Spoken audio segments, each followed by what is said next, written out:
पैसे कमाने या फिर सक्सेस होने के कोई शॉर्टकट तरीके नहीं होते हैं। आपको वो प्रोसेस फॉलो करने पड़ते हैं, यानी कि मेहनत करनी पड़ती है, आपको अपने स्किल डेवलप करना पड़ता है, आपको अपना दिमाग लगाना पड़ता है, तब जाके पैसे आते हैं। ऐसा नहीं है कोई भी ऐसा शॉर्टकट तरीका कि आप जाएं और वहां से बिना कुछ किए पैसे मिल जाए। तो इसी तरीके से पैसे को बचाने के लिए भी कोई शॉर्टकट तरीका नहीं होता है। मतलब ये कि 95% लोगों को यही नहीं पता है कि जो मेरी सैलरी है उस सैलरी को किस तरीके से खर्च करने हैं और किस तरीके से हमें उस पैसे में से इन्वेस्टमेंट करना है या फिर सेविंग करनी है।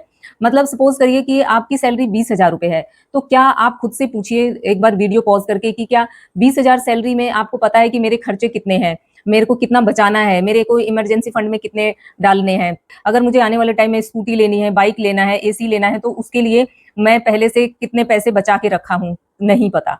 क्योंकि हमारे इंडिया में फाइनेंस की एजुकेशन दी ही नहीं जाती है।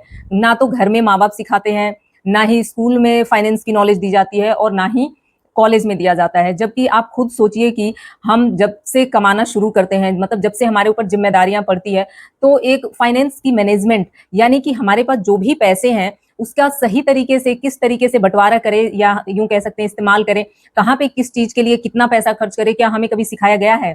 आप खुद से ये सवाल करिए। जैसे अगर मैं अपनी बात करूं तो मैंने एमकॉम बीएड किया हुआ है, मैंने रेगुलर एजुकेशन ली है, मेरे को कभी किसी टीचर ने ये नहीं बताया या ना कोई सब्जेक्ट है कि फाइनेंस का मैनेजमेंट करना कैसे है। और हम अपने घर में भी देखते हैं कि हस्बैंड हो या माँ बाप हो, वो कभी भी हमें ये बताते ही नहीं है, और बताते नहीं है तो इसलिए हमारी आदत भी डेवलप नहीं है। तो होता क्या है कि हमें जब पता नहीं है कि 20,000 सैलरी मेरी आ रही है और 20,000 में से मेरे को राशन के लिए कितने देने हैं, यानी ग्रोसरी के लिए कितने देने हैं, बिजली का बिल कितना आ रहा है, मेरी लाइबिलिटी क्या क्या चीजों के लिए है, स्कूल की फीस कितनी है, और हमारे मतलब ये सब तो कुछ पता ही नहीं होता है। साथ में इमरजेंसी फंड क्या होते हैं वो भी हमारे इंडिया में ना बहुत लोगों को नहीं पता है कि इमरजेंसी फंड का मतलब भी कुछ होता है आज भी।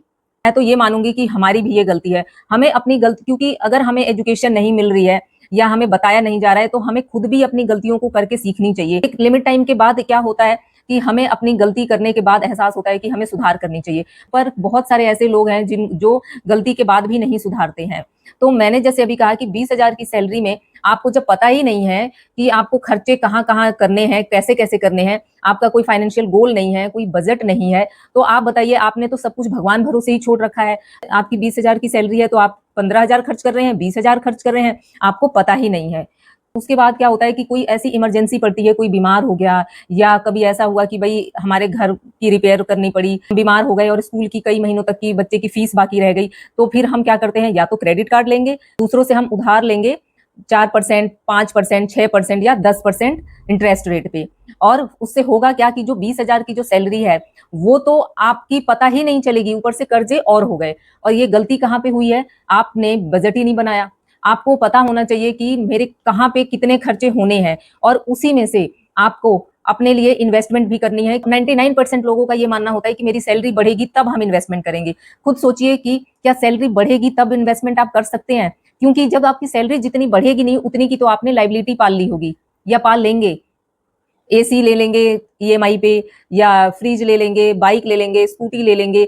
आप ये बताइए कि कभी आपने ये सोचा होगा कि ये सारी जो चीजें हैं वो कहाँ से आएगी? अगर सपोज करिए कि आप 3 महीने बीमार रह गए, भगवान ना करे ऐसा हो, और अगर ऐसी सिचुएशन आए तो जो बेसिक खर्चे हैं वो तो आपको होने ही है, पर दूसरी साइड जो आपने लाइबिलिटी ली है ना, एसी की या बाइक की या फ्रिज की, तो उसकी ईएमआई आप कैसे भरेंगे? तो इन सब का जो सोल्यूशन है वो ये है कि आपकी सैलरी चाहे वो 10,000 है, चाहे 20 है, चाहे 50 है, चाहे लाख है, हर किसी पर्सन की जितनी सैलरी होती है उसके उतने ही घर के खर्चे होते हैं। 10 वाले के लिए 10 के अकॉर्डिंग और लाख वाले के लिए लाख के अकॉर्डिंग। हम सैलरी तो नहीं बढ़ा सकते हैं, ना हम इंस्टेंट अपने इनकम को ग्रो कर सकते हैं, पर जो हम कर सकते हैं वो ये कर सकते हैं कि जो भी हमारी इनकम का सोर्स है, जहां से पैसे आ रहे हैं या सैलरी जितनी भी है, उसके आने से पहले हमें हमें एक लिस्ट बनानी चाहिए, बजट बनानी चाहिए, जिसमें कि ये लिखना चाहिए कि ईएमआई कितनी जा रही है घर की, या रेंट कितना जा रहा है, बिजली और पानी के कितने पैसे जाने हैं, या फिर ग्रोसरी के यानी फूड के कितने पैसे जाने हैं, ट्रांसपोर्ट में कितने पैसे जाने वाले हैं, बेसिक नीड में कितने जाने वाले हैं।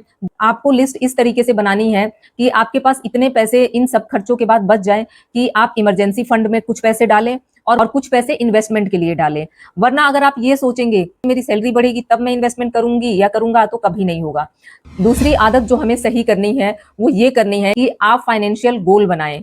फाइनेंशियल गोल का मतलब ये है कि आने वाले टाइम में, मतलब 6 महीने 8 महीने आपको लग रहा है कि आज मेरी फ्रिज की हालत खराब हो रही है, मतलब मुझे फ्रिज लेने की जरूरत है, तो आप इंस्टेंट ना लें, बल्कि आप उसके लिए 8 महीने या 6 महीने या 10 महीने का इंतजार करें। और 8 या 10 महीने के ड्यूरिंग आप ना कुछ पैसे अलग से भी सेविंग करने की कोशिश करें, चाहे वो जितनी भी हो पाती है। अगर नहीं भी होगी तो कोई दिक्कत नहीं है, जो आप इन्वेस्टमेंट किए हैं या जो आप सेविंग किए हैं उसमें से भी थोड़ा पैसा आप निकाल के 8 या 10 महीने बाद आप बिना किसी लोन के, बिना किसी क्रेडिट कार्ड के आप फ्रिज इजीली ले सकते हैं। इससे फायदा दो होंगे, एक तो आपकी लाइबिलिटी नहीं बढ़ेगी और दूसरा आपको लाइबिलिटी नहीं बढ़ेगी तो टेंशन भी नहीं होगा।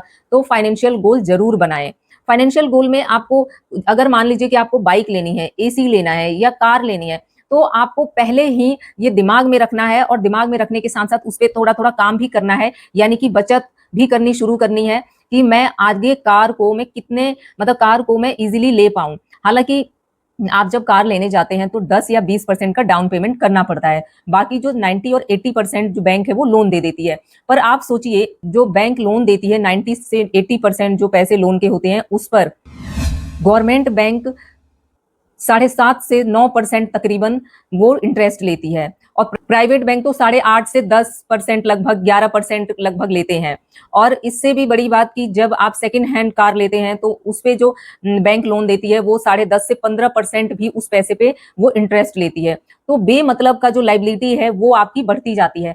तो फाइनेंशियल गोल क्यों ना बनाए कि हम आने वाले 2 सालों में हम कार लेने वाले हैं, आने वाले 5 सालों में हम एक छोटा सा घर लेंगे, अभी से कर्ज में दबने की कोई जरूरत नहीं है। तो ये आपको आदत डेवलप करनी है। दूसरी चीज की इस आदत को आप, मैंने तो ये बोला कि आपको पैसे बचाने हैं, एक सैलरी है उससे इतने पैसे नहीं बचते हैं, ठीक है, ये बात समझ में आती है। 1000 रुपए तो बचते हैं ना, 1000 रुपए में से आप 500 SIP कर दे, 500 रुपए आप इमरजेंसी फंड में तो डाल सकते हैं। आई थिंक 1000 रुपए तो कोई भी बड़ी आसानी से बचा ही सकते हैं। बहाने छोड़कर अगर आप अपने स्किल को डेवलप करने में टाइम लगाओगे तो डेफिनेटली जो आपका फाइनेंशियल गोल है ना वो पूरा होगा।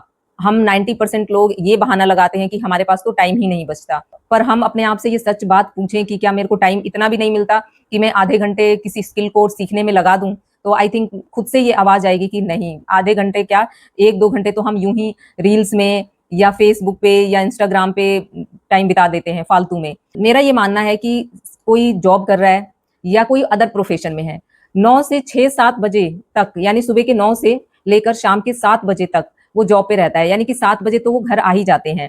और 7 बजे घर आने के बाद आपके पास 3 घंटे गोल्डन टाइम होते हैं। अच्छा, 3 घंटे में क्या आप अपने लिए आधे घंटे भी नहीं निकाल सकते हो, पौने घंटे भी नहीं निकाल सकते हो? किसी स्किल को सीखने के लिए 40 मिनट नहीं निकाल सकते हो? बिल्कुल निकाल सकते हो। बट कई बार ऐसा होता है कि घर आने के बाद कुछ लोग मूवीज देखने लग जाते हैं, कुछ लोग अपने दोस्तों के साथ घूमने चले जाते हैं, कुछ लोग 1-2 घंटा रील, व्हाट्सएप पे चैट या फिर इंस्टाग्राम या फेसबुक पे फालतू की चीजें देखने में टाइम पास कर देते हैं।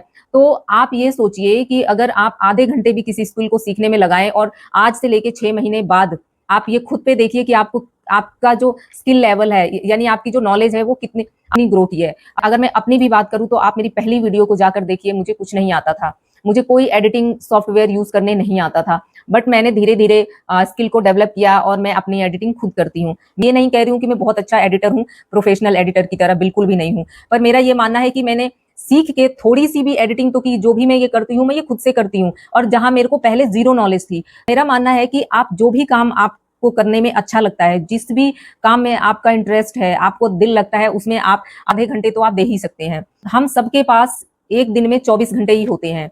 ऐसा नहीं है कि जो वॉरेन बफेट है, जो बहुत बड़े इन्वेस्टर हैं, उनके पास 48 घंटे हैं दिन के, नहीं, उनके पास भी 24 घंटे ही हैं। और जो हम आम इंसान हैं, यानी हमारे पास भी सिर्फ 24 घंटे ही हैं।